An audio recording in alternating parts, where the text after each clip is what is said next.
ಎಲ್ರಿಗೂ ನಮಸ್ಕಾರ. ಮೀಲ್ಸ್ ಇನ್ ಮಿನಿಟ್ಗೆ ಸ್ವಾಗತ. ಇವತ್ತು ಸುಲಭವಾಗಿ ಮನೆಯಲ್ಲೇ ಗುಲಾಬ್ ಜಾಮೂನ್ ಹೇಗೆ ಮಾಡೋದು ಅಂತ ನೋಡೋಣ. ಇಂಗ್ರೀಡಿಯೆಂಟ್ಸ್ ಬಂದು MTR ಗುಲಾಬ್ ಜಾಮೂನ್ ಪ್ಯಾಕೆಟ್ 20 ರೂಪೀಸ್ದು 2 ತಗೊಂಡಿದ್ದೀನಿ. 120 ಗ್ರಾಮ್ ಏನೋ ಬರುತ್ತೆ ಎರಡರಿಂದ. ಆಮೇಲೆ ಸ್ವಲ್ಪ ಏಲಕ್ಕಿ ಪುಡಿ, ಪಾಕ ಮಾಡ್ಕೊಳ್ಳೋಕೆ ಸಕ್ಕರೆ, ಕರಿಯೋಕೆ ಎಣ್ಣೆ. ಹೇಗೆ ಮಾಡೋದು ಅಂತ ನೋಡೋಣ. ಬೌಲ್ಗೆ ಜಾಮೂನ್ ಪ್ಯಾಕೆಟ್ನ ಪೌಡ್ರನ್ನ ಹಾಕೊಂಡು ಸ್ವಲ್ಪ ಏಲಕ್ಕಿ ಪುಡಿನ ಹಾಕಿ ನೀರ ಹಾಕಿ ಕಲಿಸ್ಕೊಳ್ಳಿ. ಸ್ವಲ್ಪನೇ ನೀರು ಹಾಕಿ ಕಲಸಿ. ಕೆಲವರು ಹಾಲು ಹಾಕಿನೂ ಕಲಿಸ್ತಾರೆ. ಹಾಲ್ಗೂ ನೀರ್ಗು ಅಂತ ಡಿಫ್ರೆನ್ಸ್ ಏನು ಬರಲ್ಲ, ಟೇಸ್ಟ್ ಸೇಮ್ ಇರುತ್ತೆ. ಹಾಗಾಗಿ ನಾನು ನೀರು ಹಾಕೊಂಡೆ ಕಲಿಸ್ಕೊತಾ ಇದ್ದೀನಿ.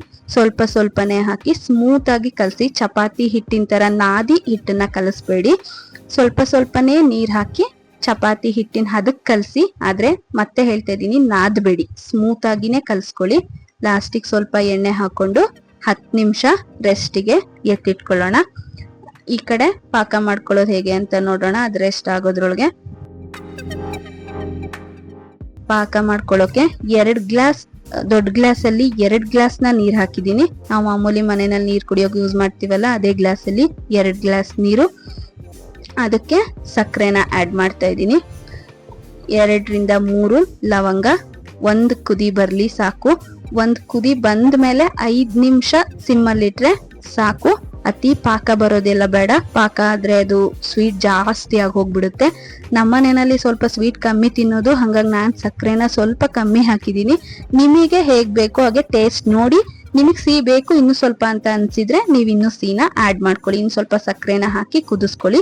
ಪಾಕ ಬರೋದೆಲ್ಲ ಬೇಡ, ಬರೀ ಅದು ಕರ್ಗಿದ್ರೆ ಸಾಕು. ಕರ್ಗಿ 1 ಕುದಿ ಬಂದ್ಮೇಲೆ 5 ನಿಮಿಷ ಬಿಟ್ಟು ಸ್ಟವ್ನ ಆಫ್ ಮಾಡ್ಕೊಳ್ಳಿ.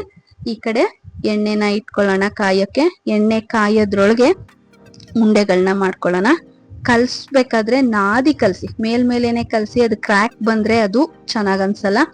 ಮತ್ತೆ ಎಣ್ಣೆಗೆ ಬಿಟ್ಟಾಗ ಅದು ಓಪನ್ ಆದಂಗ ಅನ್ಸುತ್ತೆ. ಅದು ಪಾಕಕ್ಕೆ ಹಾಕಿದ್ರೆ ಒಡೆದು ಹೋಗೋ ಚಾನ್ಸಸ್ ಇರುತ್ತೆ. ಹಂಗಾಗಿ ಈಗ ನಾನು ಇಲ್ಲಿ ತೋರಿಸ್ತಾ ಇದ್ದೀನಲ್ಲ, ಆ ತರ ಹಿಟ್ಟನ್ನ ನಾದಿ ಸ್ವಲ್ಪನೂ ಕ್ರ್ಯಾಕ್ ಬರ್ದೇ ಇರೋ ತರ ನೀವು ಉಂಡೆನ ಮಾಡ್ಕೋಬೇಕು. ಆಮೇಲೆ ಇನ್ನೊಂದು ವಿಷಯ ಹೇಳ್ತೀನಿ. ನಾನೀಗ ಸ್ವಲ್ಪ ಜಾಮೂನ್ ಮಾಡ್ತಾ ಇದ್ದೀನಿ, ಒಂದೇ ಸಲ ಎಣ್ಣೆಗೆ ಹಾಕ್ತೀನಿ. ಹಂಗಾಗಿ ಏನ್ ಪ್ರಾಬ್ಲಮ್ ಇಲ್ಲ. ನೀವು ಜಾಸ್ತಿ ಜಾಮೂನ್ನ ಮಾಡ್ಬೇಕಾದ್ರೆ ಒಂದೇ ಸಲ ಎಲ್ಲಾ ಉಂಡೆನೂ ಮಾಡಿಟ್ಕೋಬೇಡಿ. ಹಂಗ್ ಮಾಡಿ ಅದು ಒಣಗಿದ್ರೆ ಮತ್ತೆ ಎಣ್ಣೆಗೆ ಹಾಕಕ್ಕೆ ಚೆನ್ನಾಗಾಗಲ್ಲ. ನೀವ್ ಒಂದ್ಸಲಿ ಎಣ್ಣೆಗೆ ಹಾಕಿರ್ತೀರಲ್ಲ, ಅದ್ ಬೇಯೋ ಟೈಮಲ್ಲಿ ಇನ್ನೊಂದ್ಸಲಿ ಎಣ್ಣೆಗೆ ಹಾಕೋಕೆ ಮಾಡ್ಕೊಳ್ಳಿ. ನೀವೆಲ್ಲ ಪೂರ ಒಂದೇ ಸಲಿ ಮಾಡಿಟ್ಟು 2 ಒಬ್ಬೆನ ನೀವ್ ಎಣ್ಣೆಗೆ ಹಾಕಿದ್ರೆ ಒಂದೊಬ್ಬೆ ಚೆನ್ನಾಗ್ ಬರುತ್ತೆ. ಲಾಸ್ಟ್ ಟೈಮ್ ಹಾಕಿದ್ದು ಚೆನ್ನಾಗ್ ಬರಲ್ಲ. ಅದು ಒಣಗಿದ್ರೆ ಅದು ಇದೇ ಹೋಗ್ಬಿಡುತ್ತೆ. ಹಂಗಾಗಿ ಒಂದ್ಸಲಿ ಎಣ್ಣೆ ಬೇಯ್ಬೇಕಾದ್ರೆ ಇನ್ನೊಂದ್ಸಲಿ ಮಾಡಿ ಎಣ್ಣೆಗೆ ಹಾಕೊಳ್ಳಿ. ಇಲ್ಲ ಸಿಮ್ಮಲ್ಲಿ ಇಟ್ಟು ಮಾಡಿ ಆಮೇಲೆ ಹಾಕೊಳ್ಳಿ, ಪರವಾಗಿಲ್ಲ. ಆಮೇಲೆ ಸಿಮ್ಮಲ್ಲಿ ಇಟ್ಟೇನೆ ಹಾಕ್ಬೇಕು ನೀವು ಜಾಮೂನ್ನ ಎಣ್ಣೆಗೆ ಹಾಕ್ಬೇಕಾದ್ರೆ. ದೊಡ್ಡೂರಿ ಮಾಡಿ ಜಾಮೂನ್ನ ಎಣ್ಣೆಗೆ ಹಾಕಿದ್ರೆ ಕರ್ದ್ ಹೋಗುತ್ತೆ, ಮೇಲೆಲ್ಲ ಬ್ಲಾಕ್ ಬರುತ್ತೆ, ಒಳಗ್ ಬೆಂದಿರಲ್ಲ, ಸ್ವಲ್ಪನೂ ಚೆನ್ನಾಗಾಗಲ್ಲ. ಸಣ್ಣ ಉರಿನಲ್ಲೇ ಇಟ್ಟು ಸಿಮ್ಮಲ್ಲೇ ಇಟ್ಟು ನೀವು ಇಡೀ ಜಾಮೂನ್ನ ಬೇಯಿಸ್ಕೋಬೇಕಾಗುತ್ತೆ. ನೋಡಿ ಎಷ್ಟು ಚೆನ್ನಾಗಿ ಕಲರ್ ಬಂದಿದೆ ಅಂತ. ಇನ್ನೂ ಕಲರ್ ಬರ್ತಾ ಇದೆ.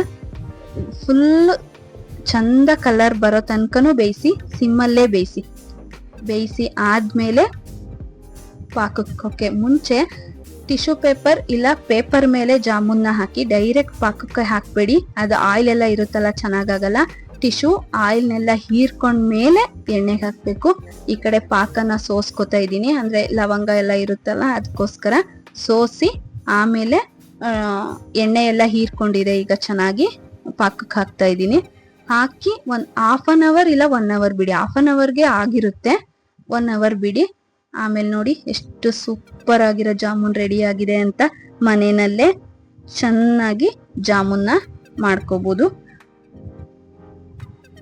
ನೋಡಿದ್ರಲ್ಲ ವೀಕ್ಷಕರೇ, ಎಷ್ಟು ಸುಲಭವಾಗಿ ಜಾಮೂನ್ನ ಮನೆಯಲ್ಲೇ ಮಾಡ್ಬೋದು ಅಂತ. ಇದೇ ತರ ಈಸಿ ಮತ್ತು ಟೇಸ್ಟಿ ರೆಸಿಪೀಸ್ಗೆ ನಮ್ಮ ಚಾನಲ್ನ ಸಬ್ಸ್ಕ್ರೈಬ್ ಮಾಡಿ. Thank you for watching.